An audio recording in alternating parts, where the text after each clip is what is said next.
Hola, soy el padre Fabián Arrieta y hoy te voy a comentar cómo los monjes, sí, estos personajes con capuchas y vestimentas largas y que hacen cerveza, cómo ellos contribuyeron a salvar la sociedad occidental que hoy conocemos.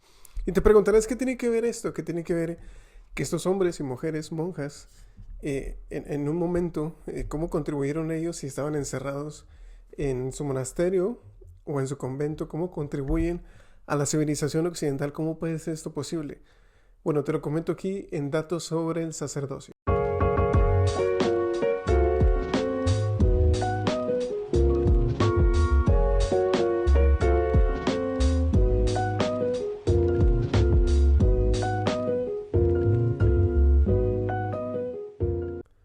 Tú te preguntarás, ¿cómo surge esto?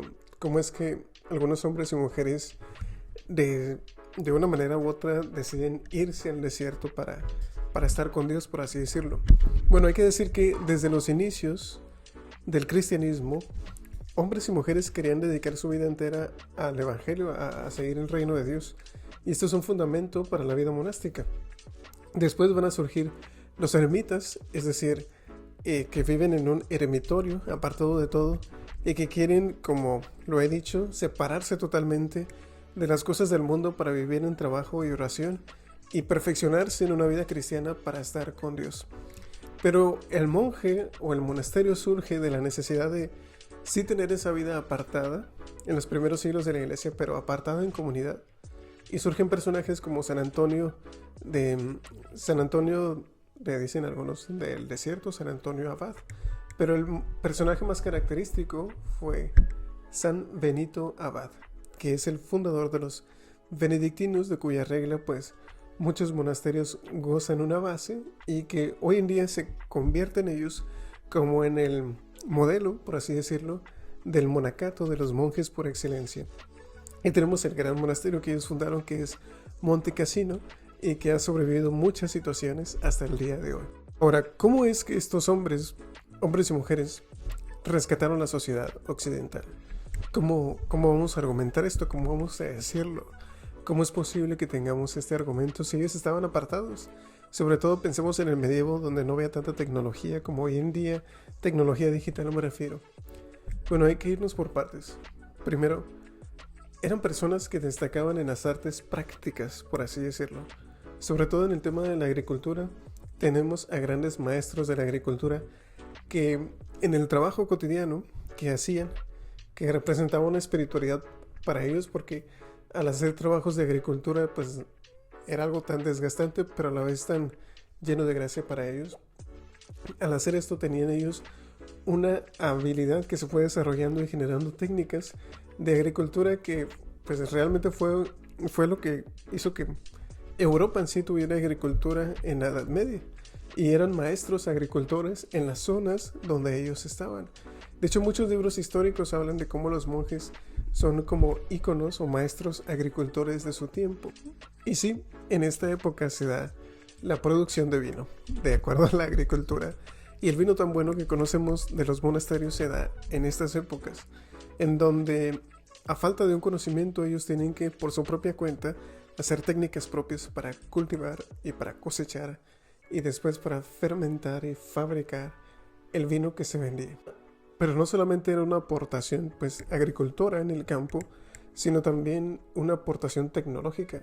Ellos tenían métodos de riego, métodos de fertilización, métodos de cómo conseguir metales, y sobre todo los cistercienses, los monjes cistercienses, que son una reforma de los benedictinos, tenían y tendían a desarrollar esta técnica, ¿no? Conforme como una escuela propia de ellos para poder ir haciendo todo lo que requerían en el campo o algún otro detalle u oficio. La técnica era algo muy importante y fue desarrollándose por estos hombres conforme pasaba el tiempo. Pero además de la agricultura, además de la técnica, también eran aspectos sociales los que se manejaban en los monasterios. Al monasterio llegaba todo tipo de personas. El monasterio era como un oasis espiritual para ir a orar.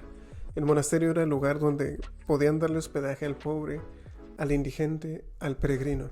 El monasterio era un lugar donde se le ayudaba a la gente que no tenía cómo subsistir. O sea, no solamente era algo adintra, hacia adentro de ellos, sino que también era una forma de contribución social. En el sentido de que los monjes, al ver a las demás personas, al ver en las demás personas a Cristo, veían la necesidad de ayudar continuamente a los demás, a quien tocara su puerta. Ahí estaba abierto para ello. Y de los aspectos más importantes es la cultura intelectual. ¿Cómo es que estas personas pudieron traer a nosotros aspectos escritos de antes o del Imperio Romano, más bien para decirlo? Importante también es el aspecto intelectual, que es de los más sobresalientes, pero por eso lo hemos dejado al último. ¿Cómo es posible que hoy en día tengamos escritos de Cicerón, un personaje romano? ¿Cómo es posible que tengamos escritos de filósofos antiguos? Es gracias a los monjes que de las antiguas copias que aún quedaban de esta filosofía, de este pensamiento, tomaron ellos e hicieron copias. Eran escribas, eran copistas. Esa imagen del monje que está sentado escribiendo es la imagen de este monje que trae, a nosotros personajes como Séneca, como Cicerón, como Horacio, y que si no fuera por ellos no lo tendríamos en la actualidad. Esto que hemos dicho, que pareciera muy simple, es fermento de cultura. La agricultura, la tecnología, la caridad, la intelectualidad que los monjes pudieron hacer. Y gracias a ellos, a sus escuelas que son sus monasterios, lo tenemos hoy en día todavía con nosotros. Y es una forma de contribución de la iglesia hacia el mundo. Bueno, si te gustó este video, compártelo, dale like, dale compartir para que YouTube haga su trabajo y lo comparta. Si quieres bibliografía sobre esto que estoy diciendo, lo puedo dejar abajo para que puedas revisar por tu propia cuenta lo que he dicho. Saludos y bendiciones.